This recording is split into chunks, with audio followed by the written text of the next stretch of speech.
Hey everyone, welcome back to the Thing About Wildlife in a Nutshell, where you will hear a bite sized story from our guest wildlifers' time in their field.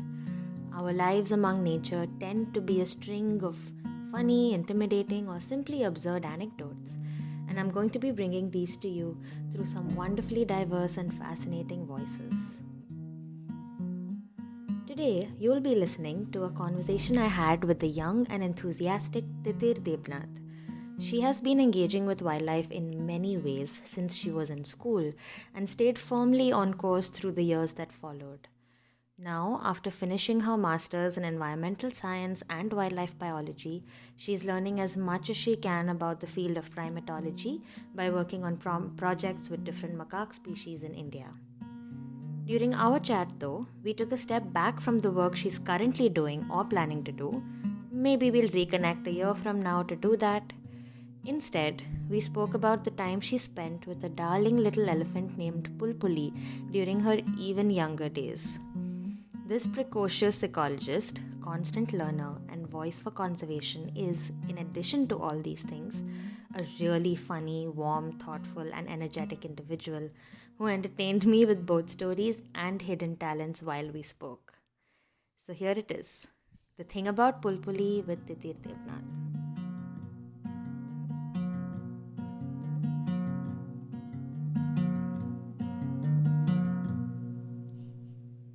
Hey Titir, thanks so much for joining me today for this chat. How are you doing? I'm doing great. How are you? I'm really glad that you invited me over. It's amazing to be here and talk to you. Thanks so much. I'm doing great too. And I'm also really excited to chat with you. In specific, about some Mhm. of your earliest experiences working with wildlife, because I think this is a great opportunity to just talk about and share some of these stories that we never really Mhm. get to share through our research or science. And from a conversation we had a few months ago, I've just been waiting to be able to talk about this on the podcast. So you started out, you just in your bachelor's before you even got into ecology or research or anything. You Mhm. worked at a zoo and got to interact very, very closely with one particular elephant. And Yes. with that context, just tell us a little bit more about how that happened and Huh? introduce us to this elephant. Right.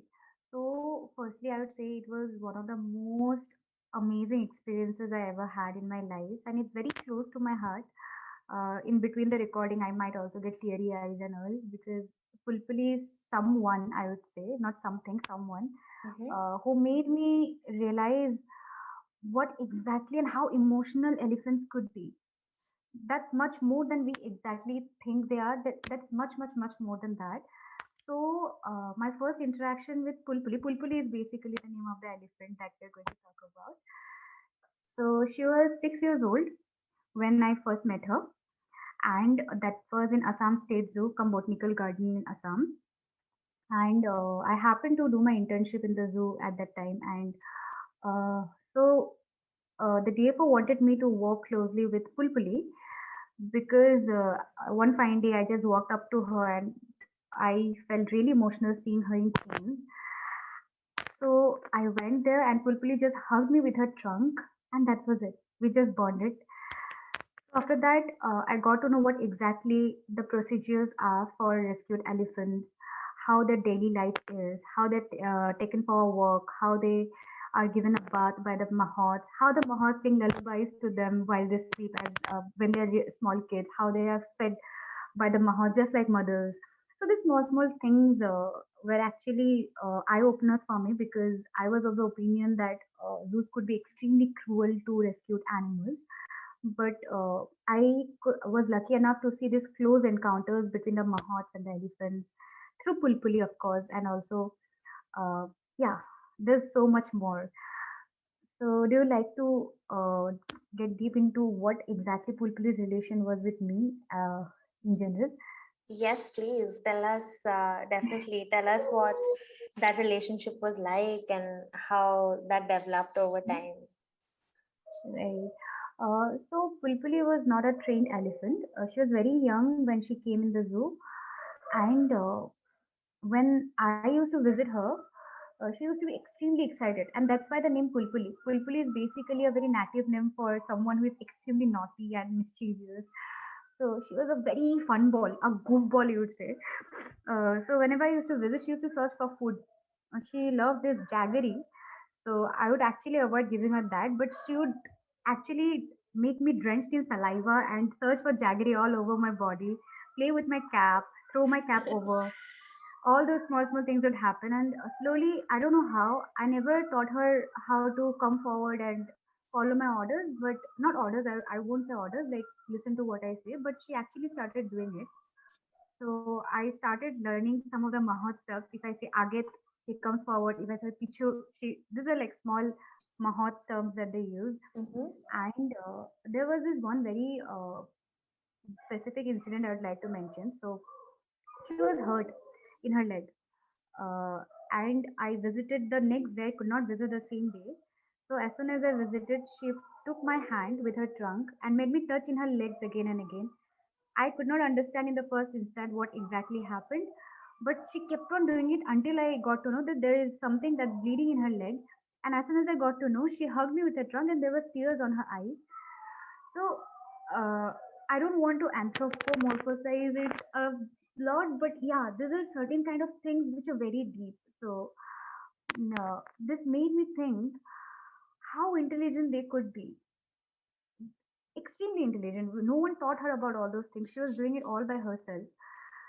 So yeah, I think we should, just like we give more importance to elephants in the wild, in captivity also there's a lot of work that has to be done. There's a lot of care that could be taken. We could actually work on different kind of research projects on their psychology in captive. So yeah. Wow, that's amazing. And I feel like we don't realize, like you said, how much intelligence it actually involves, right? For another species to be communicating to you. Um, that's amazing. Can you tell me maybe Yeah. tell me a little bit more about the things that Pulpuli used to do and some of She loved playing her football. behaviors? Oh, yeah. She loved playing football. Absolutely. So it also happened by chance. We never knew that she could actually play football. So it was World Elephants Day, and we were actually showing the kids of the rescued elephants from a distance. So one of the kid had a football, and it accidentally went to her, and she started kicking it and wanting it back again. So we thought, let's not give her that football because within seconds she'd just puncture it. Right. So I made a tire football for her, and she was absolutely excited. We let her free in the mud, and she was mud birthing, dust birthing, making us birth in dust, playing with the football. It was absolutely amazing. And also, I'd like to share her relation with the elder elephant, Madhavi, actually. Mm-hmm. So Madhavi was her rescue mother. So she was extremely protective about Pulpuli. She did not like even the Mahas to go near Pulpuli. Madhavi, in a way, lost her kid very young. Just after the kid was born, calf was born, it could not survive. So Madhavi was very motherly with the other rescued elephants actually. So I remember it was my initial days with Pulpuli, and I used to be like very closely dealing with Pulpuli. Madhavi did not like it, and she was noticing it for a long time. So one fine day, I was just walking, and although she was in her chains, she just hit me with the tip of her trunk, and I fell over, and I was bleeding from my nose. So I also got to realize how strong elephants are. Just with the tip of her trunk, she just hit me like that. So yeah, that was one another thing. But then Madhavi's Mahat came and he made her realize that okay, she's not a harm to Pulpuli. You can be okay with she being around Pulpuli, and then I think Madhavi and me we made our peace with each other. So, how long were you there interacting with Hmm? these elephants, and where is Pulpuli now? How old must she be right Yeah. now? So I interacted, and I was lucky enough to spend a beautiful 4.5 years, almost 5 years with Pulpuli. And I saw her growing from a calf to a beautiful elephant. and she's still mischievous. I absolutely love the way she is. She has got a personality of her own, just like we have personalities. Each elephant in the Assam states has their own personalities, and she's the funniest one. She'll do the funniest of stuff. So right now, Pulpuli is actually in Pobitara Wildlife Sanctuary. It's nearby Guwahati city actually. So one thing, before she was transferred there, I requested the DFO that never to use her for tourist safaris and all, because I can't see her getting used in that process. But yeah, she goes for patrolling now, and she has made wonderful boyfriends as well. So I'm glad she's enjoying her life there. She moves around a lot, and yeah, even in that camp, I heard that she is the most mischievous one. Wow, So amazing. another instant, Shika would like to mention about her relation with her Mahat Rabhada. Mhm. It would be very bad if I don't mention about him actually. So I remember the day Pulpuli was getting transferred to the Popitara. Rabhada was crying as if he was bidding goodbye to his child, because it was from the very initial days that he took care of Pulpuli like a mother. So uh, I feel like the relation between Mahots and the elephants are something very deep. It's not about the trainer and the animal actually. It's more than that, much more than that. Yeah, wow.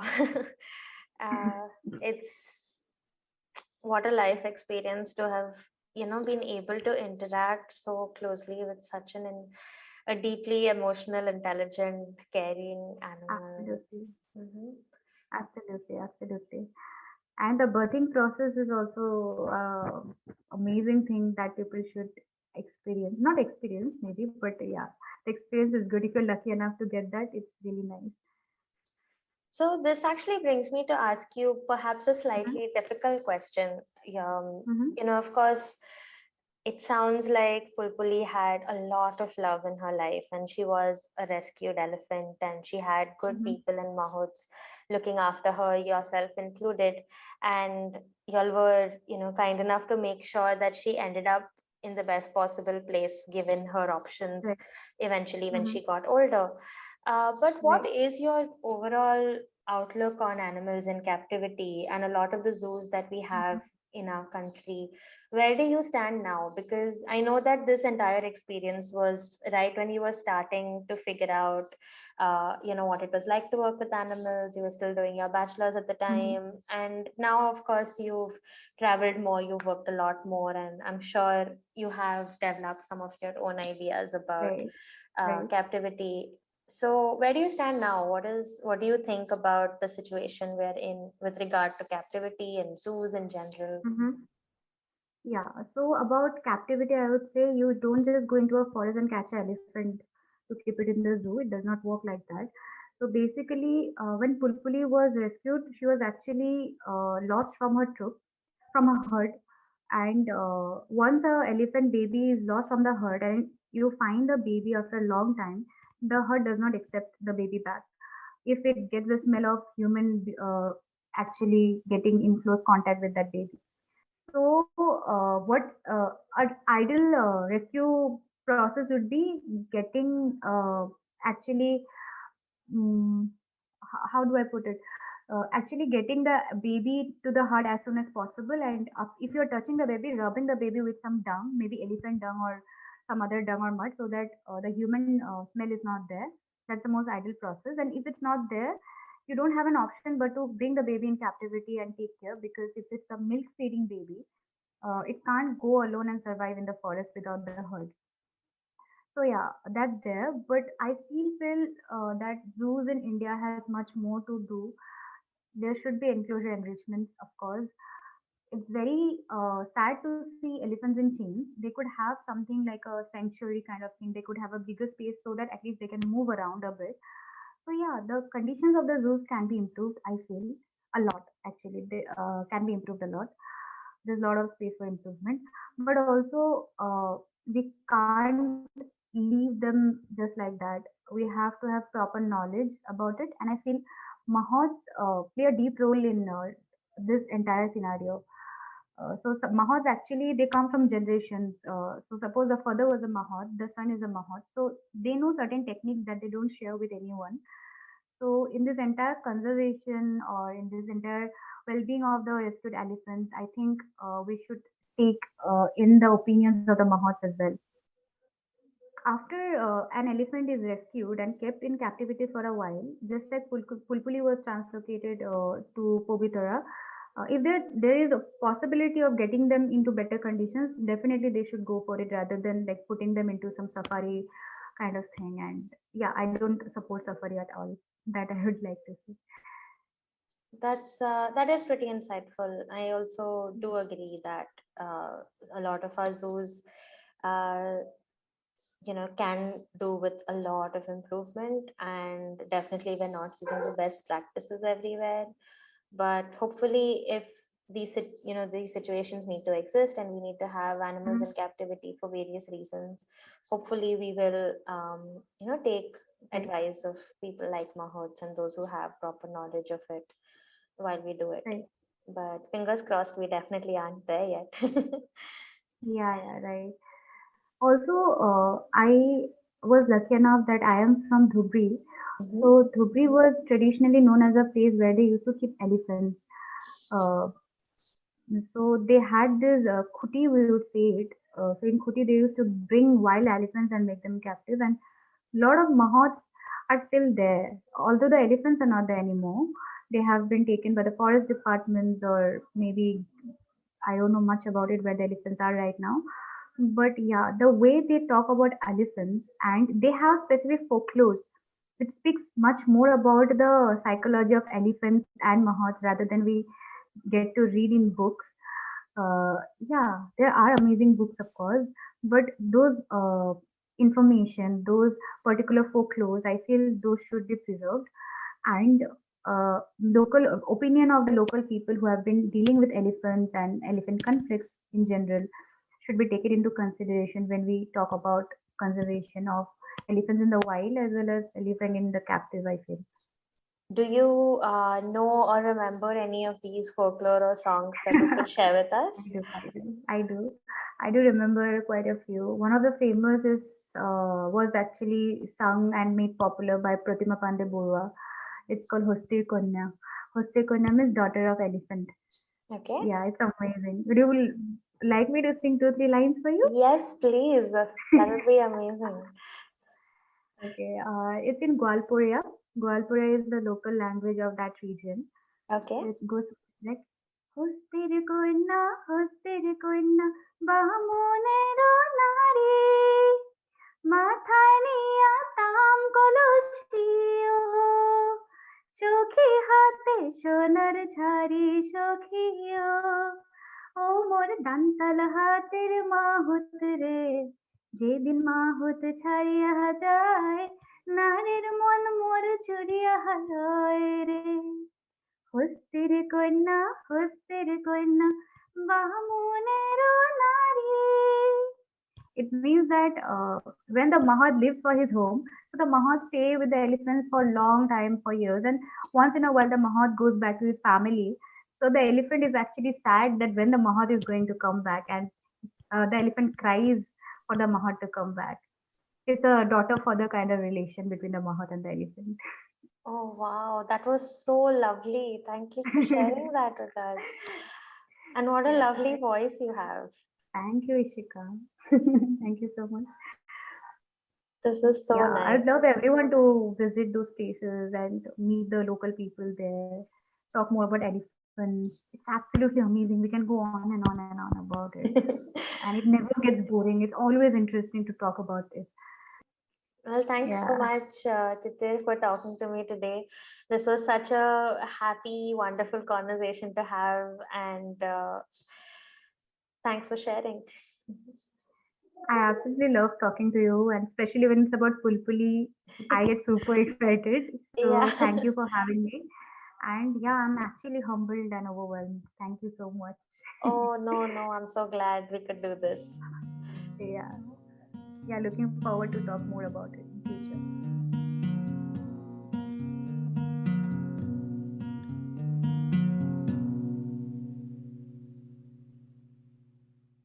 Thanks for listening.